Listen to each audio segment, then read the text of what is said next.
We're glad to have you back today as we discuss the topic trending currently. Now, the flight at the Murtala Muhammad International Airport has been rescheduled as a result of the protest by the National Association of Nigerian Students that took place on Monday, that's yesterday. It was gathered that the inability of travelers to enter the airport caused the development.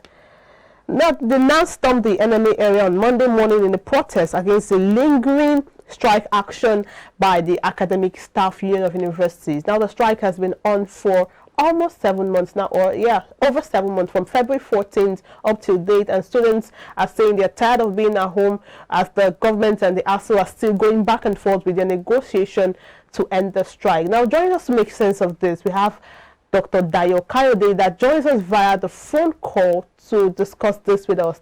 Good morning, Dr. Dayo. Thank you for joining us this morning. Yeah, good morning, Margaret. How are you today? I'm fine, thank you. And how are you doing?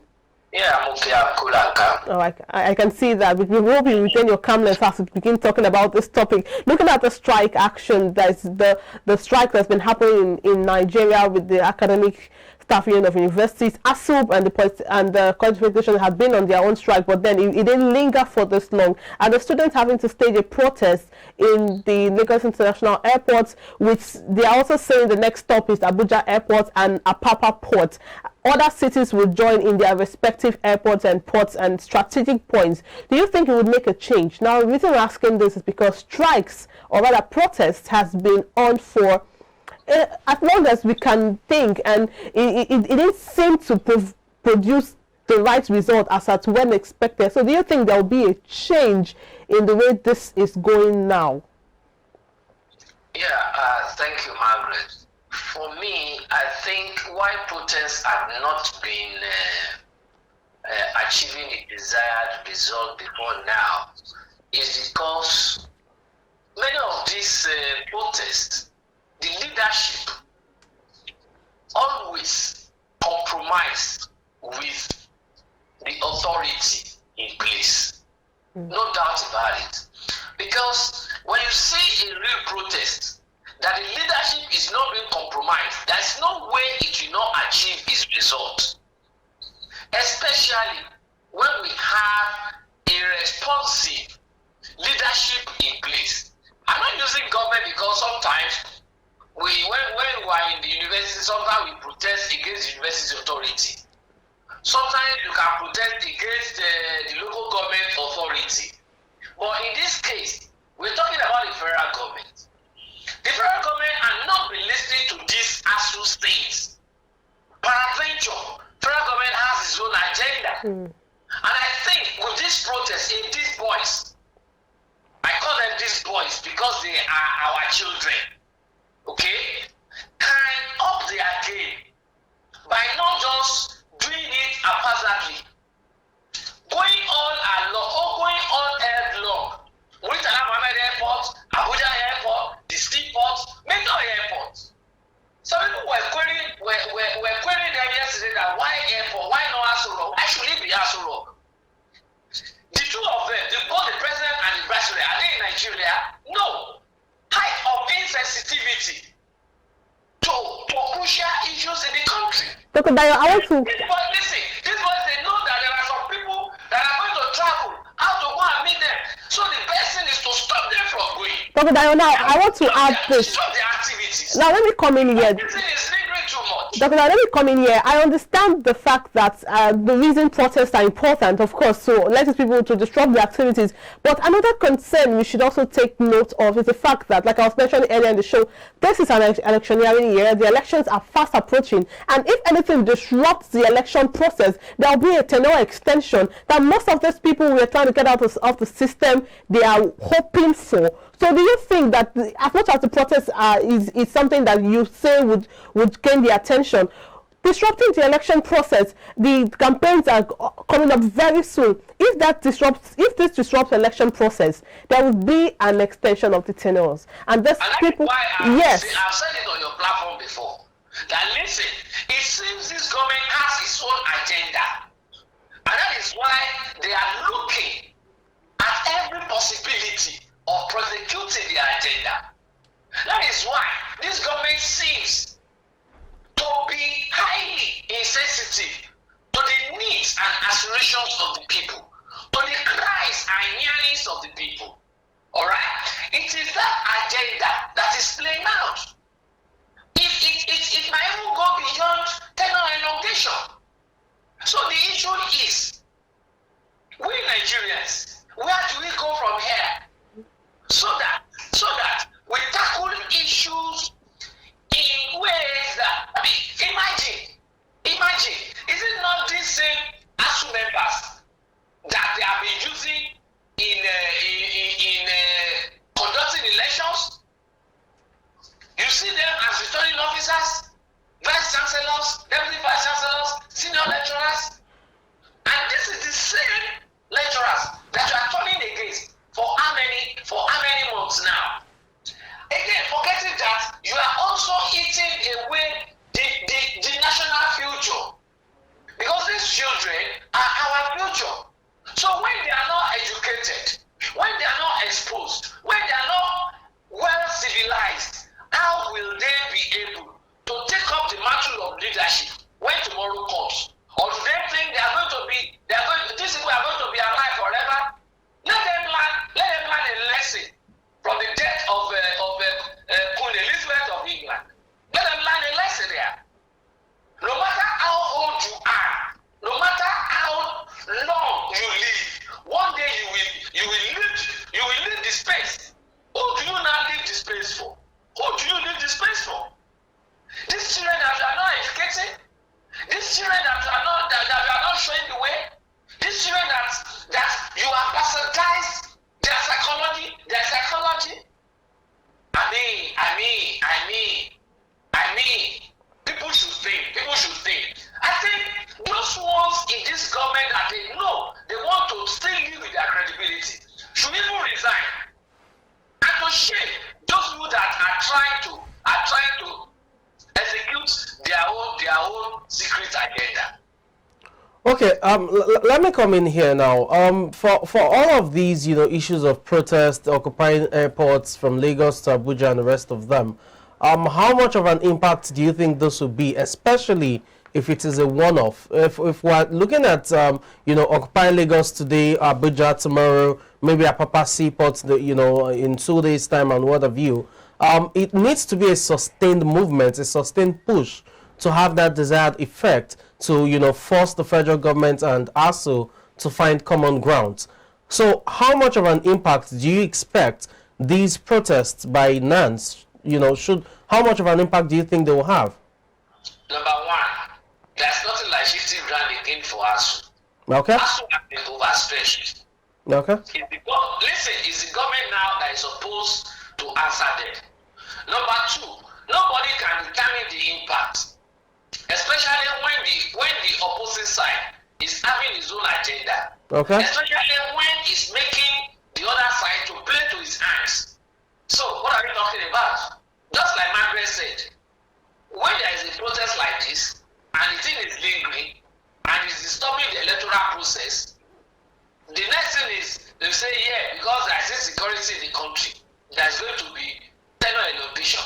And this I have said before, perhaps on this particular platform, that I don't see the fragility index of Nigeria of today as high as that of 2015. And that to that extent, elections should hold. That elections will hold. I don't have any fear.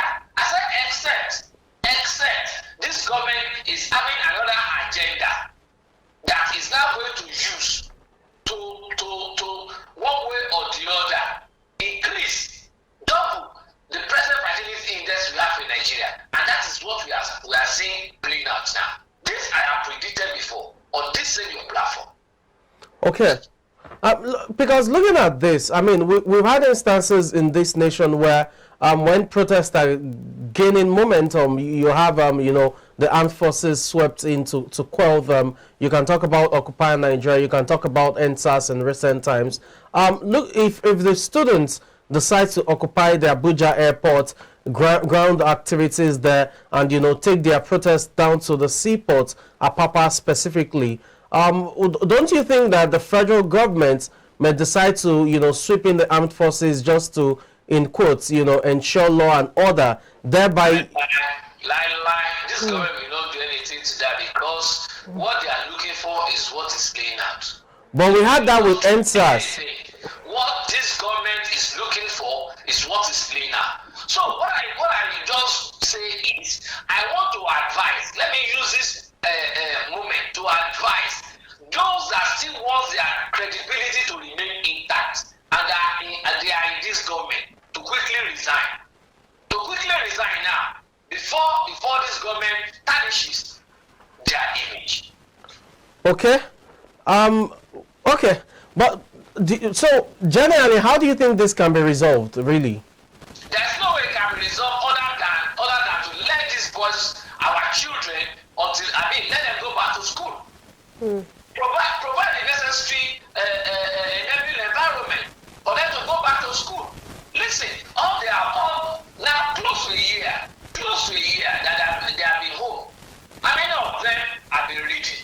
Now it's going to be it's now that they are going to start all over again. You are wasting their time. You are taking away their future. Before you know it now, the employer will say, when you are past also age, they cannot employ you.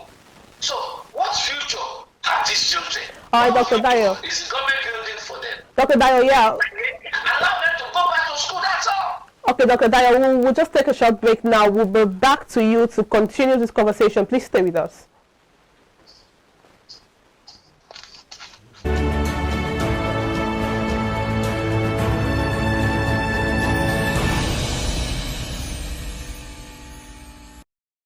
Glad to have you back from that break. Now we're still speaking with Dr. Dayo Kayode, political technocrat, about the lingering Asuu strike and the protest that held yesterday, causing gridlock along the Lagos National Airport that spreads out to so many places, so many areas in Lagos too. Dr. Dayo, before the break, I was going to ask a question.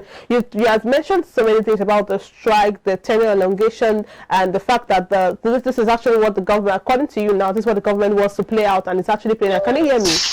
Yes. Yes. Now, all right. Now let's look at the statement from the Minister of Labour and Employment, Chris Ngige, saying that the strike could have lasted for 2 years if left in the hands of the Minister of Education.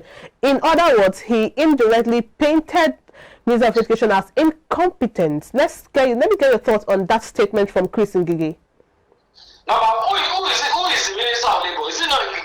Yes, under which is Asuu operating? Is it not under Labour? Is it not under Labour? So you're saying he's indirectly calling himself under Labour? Are they not using labour laws? Who is supposed to be the custodian of labour laws? No, mind Ngige. How can you be discrediting your fellow minister? Now you can see that all of them, they are not together. There's a problem with that government. State fellows. What do you expect? And that is why today we are having what we are having in this country. That's why we have systemic breakdown. Because the old and everything, they are not together. Even though they are educated, their thinking is highly aristocratic. So you can see the way Ngige addresses the co-minister. Meanwhile, they are shifting blames, and that thing is supposed to be under his purview. So what is he talking about? Who is he trying to abuse? Who is he trying to make happy? Who? Do you mind him? Is he even worthy of to be our minister with that kind of a statement? Is he worthy of our minister? Is he even supposed to sit in that ministry? Somebody who has collected form to become the president of Nigeria. At the end of the day, he ran back. That means he doesn't even know how to choose his objectives. He doesn't even know how to tread his ways. He doesn't have a pathway. You should have very sure of yourself that you want to become the president of Nigeria.